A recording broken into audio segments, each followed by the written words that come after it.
শরীয়তপুর সদর ও জাজিরা উপজেলা পরিষদের নির্বাচনে ২১ মে গণসংযোগ থেকে শুরু করে পোস্টার, ব্যানার সাঁটানো, মাইকিং আর বাড়ি বাড়ি গিয়ে ভোট চাচ্ছেন প্রার্থীরা। বিস্তারিত জানাতে শরীয়তপুর শহরের পালং স্কুল রোড থেকে যুক্ত হচ্ছেন প্রতিনিধি রকুনুজ্জামান পারভেজ। সরাসরি যুক্ত হচ্ছি তার সঙ্গে।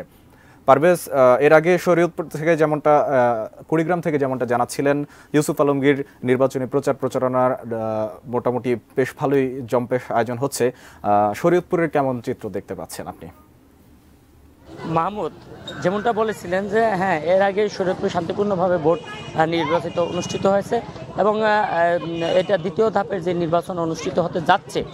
এখানে কিন্তু আমাদের শরীয়তপুর সদর উপজেলা এবং জাজিরা উপজেলার নির্বাচন অনুষ্ঠিত হবে। আমি যদি জানাই যে শরীয়তপুর সদর উপজেলায় ভোটার সংখ্যা রয়েছে ১,৯২,৭৪৪ জন এবং জাজিরা উপজেলায় রয়েছে ১,৭০,২৫৫ জন ভোটার রয়েছে প্রায়। অর্থাৎ আমি যদি জানাই যে শরীয়তপুরের সকাল থেকে কিন্তু ভোট প্রচারণা নেমে যায় প্রার্থীরা এবং ভোটারদের মাঝে কিন্তু খুব আগ্রহ রয়েছে, অর্থাৎ ইভিএমে ভোট দেওয়ার জন্য। কারণ ইভিএম উপজেলায় প্রথমবারের মতো উপজেলায় নির্বাচনে নিয়ে আসা হয়েছে।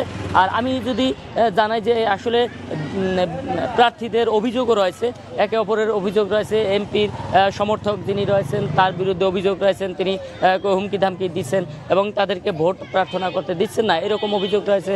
এবং এরকম অভিযোগকেই আমি একজন প্রার্থীর সাথে কথা বলবো, অর্থাৎ নুরুল আমিন কোতাল। তিনি আসলে বিষয়টি দেখি কি জানায়, আসলে তাদের কোনো হুমকি ধামকির সম্মুখীন এবং মোটরসাইকেল মার্কা। ধন্যবাদ এটিএন নিউজকে। আমি প্রথমে বলতে চাই, এবারের যে দল নিরপেক্ষ নির্বাচন মাননীয় প্রধানমন্ত্রীর নির্দেশনায় হতে চলেছে আগামী ২১শে মে, সেই নির্বাচনে আমি শরীয়তপুর সদর উপজেলাবাসীর কাছে দ্বারে দ্বারে ঘুরছি এবং সেখানে স্বতঃস্ফূর্ত সমর্থন পাচ্ছি এবং মানুষের একটি আশা আকাঙ্ক্ষা যে ২১ তারিখে নির্বাচনটা অবাধ নিরপেক্ষভাবে এবং যার যার ভোট সে প্রয়োগ করতে পারেন, এই আশা, এই বুক ভরে আশা নিয়ে মানুষ অপেক্ষা করছে। আমরা আশা করি নির্বাচন কমিশনের নেতৃত্বে, নির্বাচন কমিশনের নির্দেশনায় এবং তাদের পরিকল্পনায় ২১ তারিখে নির্বাচনটা অবাধ, সুষ্ঠু, নিরপেক্ষভাবে অনুষ্ঠিত হবে। ইতিমধ্যেই আমি বিভিন্ন জায়গায় গণসংযোগ করার মধ্য দিয়ে দেখতে পেয়েছি, আমি যেখানেই গণসংযোগ করি সেখানে মানুষের গণজোয়ার সৃষ্টি হয় এবং গণজোয়ার সৃষ্টি হওয়ার পরেই সেখানে আমার প্রতিপক্ষ এমপি সাহেবের সমর্থিত যে প্রার্থী তার পক্ষে তিনি কৌশলে ফোন দিয়ে আমাদের লোককে হুমকি প্রদান করেন এবং তার স্ত্রীর সন্তানকে দিয়ে মাঠে নামিয়ে তিনি তাদেরকে হুমকি প্রদান করেন।